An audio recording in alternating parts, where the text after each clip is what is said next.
the baseball bat picture next to Alvin Bragg, and you did take that down.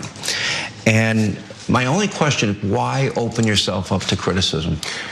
You have to understand that when the story was put up, I put up a story. We didn't see pictures. We put up a story that was very exculpatory, very good story from the standpoint of what we're talking about. And they put up a picture of me. And you know where I was holding the baseball bat? It was at the White House. Make America, Buy America, because I did a lot of Buy America things. And this is a company that makes baseball bats. Then they put next to that picture a picture of Alvin Bragg. I didn't do it. They did it. I guess the people that do the paper or somebody put pictures together, but I was holding a baseball bat in order to promote Made in America. It wasn't on your post at Truth Social? No. What they did is we posted the story, but they had a picture up, but they then put a picture up, or the picture was put up that nobody noticed or saw, or that nobody thought was bad. These were two separate pictures. I will say this with death and destruction. I didn't say death and destruction. I said, I'm afraid. Okay. So if he was being honest there, both of those defenses would be, I'll say dog food, because we have language requirements. Would you be surprised to find out that he's also lying? So here's the actual post. The post with him with a baseball bat. By the way, look, it is true to some extent to say he didn't put up the photo himself. He didn't Photoshop it or whatever, but it is the thumbnail for that story.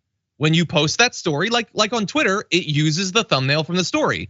So it is on his thing. He can see that instantly when he posts it, and he decided to keep it up.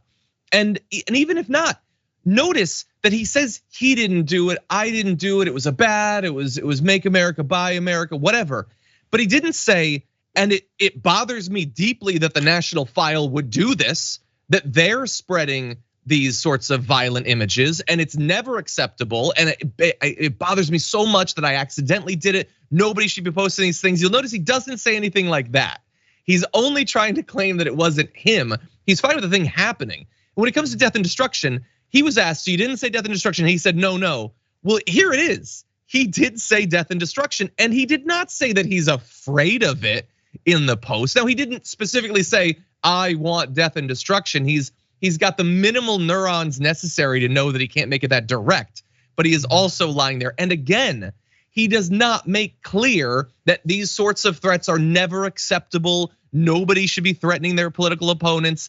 It's always just like sort of like throwing it out there, seeing how people react, and then moving on with his life. River, what do you think?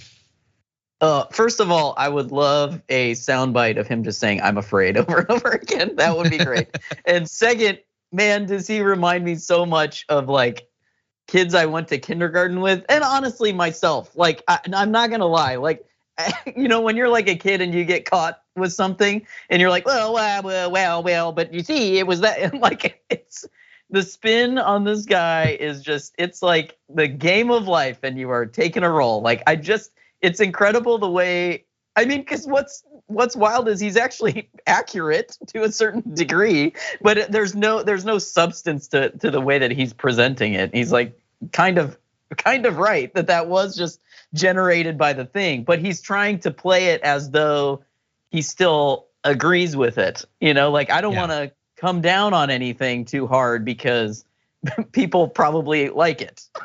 The wrong people dislike it. So I'll keep it around as best I can. I'll spin these plates as much as I can.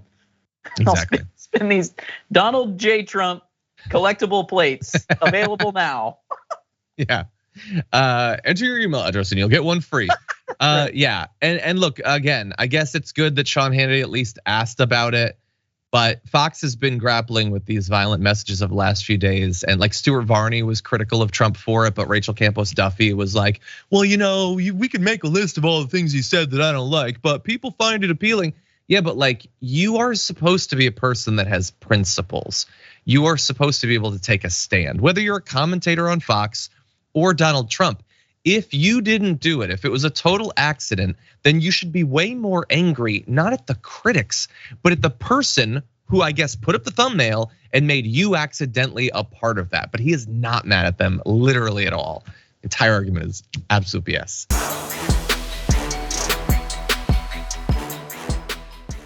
Check out the Damage Report podcast each day, wherever you get your podcasts, whether Pocket Casts or Stitcher or iTunes.